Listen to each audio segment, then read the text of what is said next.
Kidlat News Updates. Mga balita ngayon, isang NPA patay sa engkwentro sa Occidental Mindoro, high-powered firearm at iba pang kagamitan na samsam. Unang linggo ng impeachment, unang testigo pagdating ni VP Sara, sabpina at mga susunod na hakbang. 17.2 million pesos na halaga ng illegal na diesel na samsam sa Paihi Ops sa Malabon City, 4 arestado. Ako po si Cesar Soriano para ihatid ang nangungunang mga balita sa buong kapuluan ngayon. Patay ang isang hinihinalang miyembro ng New People's Army o NPA habang isa pa ang sugatan matapos ang sagupaan sa pagitan ng mga rebelde at pinagsanib na puwersa ng militar sa Magsaysay Occidental Mindoro noong July 9, Huwebes. Ayon sa 203rd Infantry Brigade, ang operasyon ay matapos makatanggap ng impormasyon mula sa mga residente hinggil sa presensya ng armadong grupo.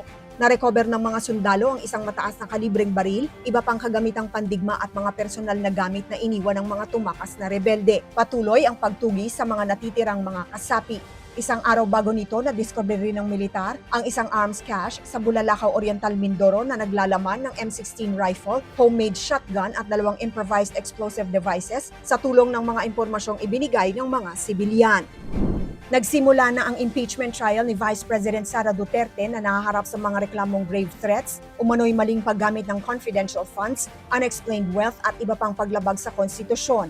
Sa unang araw, July 6, Lunes, nanumpa ang Senator Judges, inihain ang opening statements at pinagtibay ang mga patakaran ng paglilitis. Sa ikalawa at ikatlong araw, sinimula ng prosekusyon ng pagtalakay sa Article 4 sa pamamagitan ng testimonya ni NBI Senior Agent John Mark Calilong na nagpatotoo hinggil sa mga video at ebidensyang may kaugnayan sa umano'y pagbabanta ng Vice Presidente laban kina Pangulong Ferdinand Marcos Jr., First Lady Liza Araneta Marcos at dating House Speaker Martin Romualdez. Nagsadya rin si Duterte sa Senado noong July 7, Martes, ikalawang araw ng trial, ngunit nakipagpulong lamang sa kanyang mga abogado bago umalis. July 9, Huwebes, inisyuhan naman ng sabpina si Office of the Vice President o OVP Chief of Staff Zuleika Lopez bilang testigo habang nakipagpulong siya sa Senate Secretariat sa kaparehong araw para sa logistical arrangements ng depensa. Magpapatuloy ang paglilitis sa Hulyo 13 sa presentasyon ng mga susunod na testigo at ebidensya.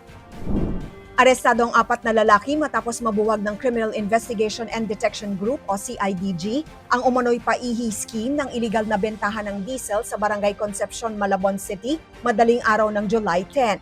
Nasamsam sa operasyon ng CIDG-NCR ang 2 tugboat at humigit kumulang 105,070 liters ng diesel na nagkakahalaga ng 17.22 million pesos. Ayon kay CIDG Director Police Major General Robert Morico II, nahuli ang mga sospek habang naglilipat ng petrolyo sa mga lalagyan nang walang kaukulang pahintulot mula sa Department of Energy o DOE. Pinuri naman ni PNP Chief Police General Jose Melencio Nartates Jr. ang mga operatiba sa pamumuno ni Police Colonel John Giagi at iginiitang pagpapatuloy ng kampanya laban sa iligal na kalakalan ng produktong petrolyo.